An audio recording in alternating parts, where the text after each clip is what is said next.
காரணத்தை கூறு. யாரிடத்தில் உன் மனசு போச்சு, நூலை போல உன் உடம்பு ஆச்சு.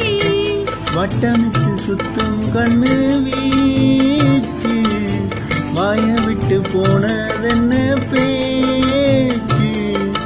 பூங்குயிலே பூங்குயிலே கேளு, நீ பாட்டெடுத்த காரணத்தை